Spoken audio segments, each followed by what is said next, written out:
Hi, everybody. Welcome back to WB Mason Presents the Joe Girardi Show. We're talking with the Yankee Manager Joe Girardi, as we do every week here on the Yes Network. And now you get a chance to ask the questions. My job is done other than the reading part. And obviously, you can send the questions throughout the week to askjoe at yesnetwork.com. You ready, Joe? I'm ready. All right, this is a long one. This is from Lori via email. Dear Mr. Girardi, my son is on our town's second grade travel baseball team. Recently, he and his teammates have been getting a bit nervous before their games.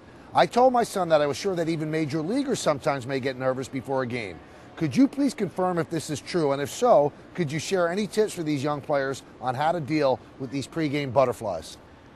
Major leaguers do get butterflies before games. They do have nervousness before games because you're going into competition. I think every opening day, you ask any big league ball player, they have a butterfly this big in their stomach. Playoff games, they have a butterfly. Big games, they have little butterflies. The way for me to deal with that is to be prepared, to make sure your players are prepared, and do whatever it takes to relax them before a big game. If you got to tell them a little joke, if you got to, have a little fun and run some nervous energy out of them before the game. But big league ball players get nervous. There you have it. So you can tell your son that. This is from Shorty63 via email. What do you have planned for Brett Gardner in the near future and the rest of his career? Well, I mean, you'd like to be able to say that every outfielder that we have is going to be an everyday outfielder. We believe that Brett Gardner can be an everyday outfielder, just like the other outfielders that we have. And we think he can create a lot of problems for defenses because of his speed, stolen bases. He can bunt. I mean, this little guy can hit the ball out of the ballpark, too. I mean, there's a lot of different things he can do. He runs a lot of balls down in center field. So, I mean, our plan is for him to be an everyday player. All right, this is from Max via email. Over the past stretch of games, particularly the National League road trip, a lot of rallies were cut short by untimely double plays hit into by Jeter and Cano.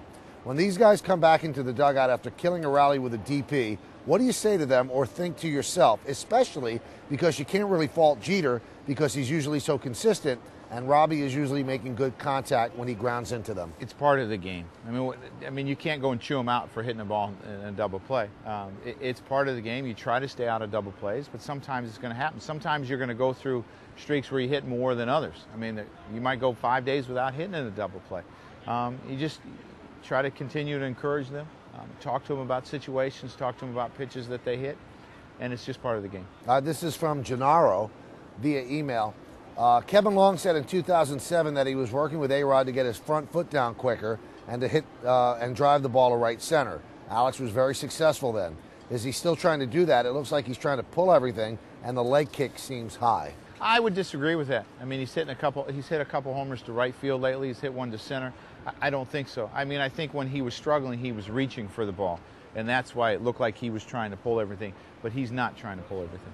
One quick question about Alex before we finish up. After those 2 days off in Florida, he seems a lot livelier at third base as well as a much better hitter.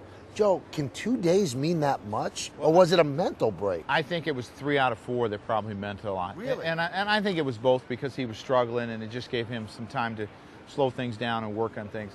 I mean, you notice how much better he is defensively. He's been unbelievable. Right? I think it's as good as I've seen him defensively. I think what happened was it gave him a chance to refresh because he worked so hard to get to the point of playing in games, and it just really helped him.